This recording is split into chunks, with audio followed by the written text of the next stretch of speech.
What's up, YouTube? TJ Does Life here. So a lot of things have been going down and out. First thing that's been going on is I woke up this morning to a bunch of people telling me that my old friend Brett Keane made a video against me, claiming that I had some sort of altercation with him, I guess. Something about me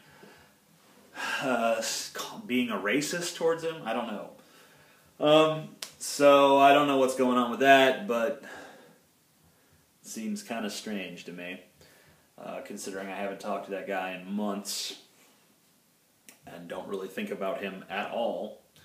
But I guess that in his mind, like, he remains my #1 enemy. Like, I just sit around like, that fucking Brett Keane. It's not enough that I've dwarfed his popularity hundreds of times over. It's just not enough. I have to destroy him. But I don't care. So, sorry, Brett, but I think you're being duped. I don't have anything to do with any sort of racist comments towards you. I don't have anything to do with any sort of comments towards you at all. So, that's bullshit, and I don't see any reason to address it further, because I can't even find the video that people are claiming he made. What else we got? I was in this pizza place earlier called the Mellow Mushroom. It's a chain. Some of you might have Mellow Mushrooms near you. And for those of you who don't know, it has this decor where they try to replicate sort of, I guess, a psychedelic 60s-ish atmosphere, but not like the not like a realistic depiction. But you know, they just have a lot of like big colorful mushrooms coming out of the walls, and everything's like purples and greens, and it's all very you know, tie-dye kind of trippy stuff.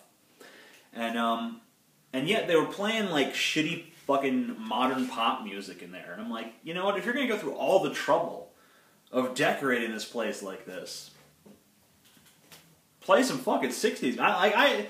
This place, I expect to walk in here and hear like The Doors or Pink Floyd or even like The Who or something. Not fucking, you know, Katy Perry.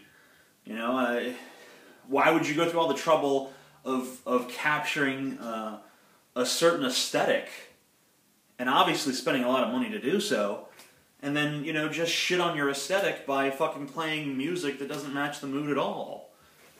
So that's goofy, and it pisses me off. I took a shit when I was at the Mellow Mushroom, and it was huge. It was one of those shits that afterwards you feel as if you've been raped. And I don't just mean physically, I mean like it was exhausting. Like, you know, you have all of the same symptoms of a rape victim. You know, you're traumatized by the experience, and you're exhausted, and your butthole feels incredibly loose. So I feel like I had a moment of identification, especially with, you know, guys that get raped in prison, because that was how big the shit was.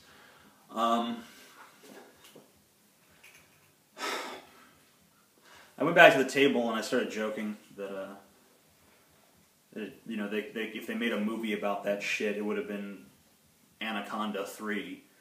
I don't know if you guys remember this, but the subtitle to Anaconda 2 was called Hunt for the Blood Orchid, and I think that after that shit, my asshole became the blood orchid. So, yeah. That's me talking about shit. And the reason I'm talking about shit is because afterwards, as we left, I felt a fart coming on. We were walking to the car after leaving Mellow Mushroom. I felt a fart. I decided, you know, I'll let it out. And of course, it wasn't a fart. It was shit in disguise. And so I shit my pants. And I announced it, you know, because why not? It's going to be good for a laugh. I'm like, oh, god damn it. And they're like, Cody and Scotty are like, what? I'm like, I just shit my pants. and they will start laughing, uproariously, which I would have done too. So then I had to drive home with shit in my pants. It wasn't like a big turd in my pants. It was just, a little Hershey squirt. Not a good time, though. Not a good time at all. And, so that's it, I guess. Talk about shit and Brett Keane. And those two things are not necessarily different. Bye.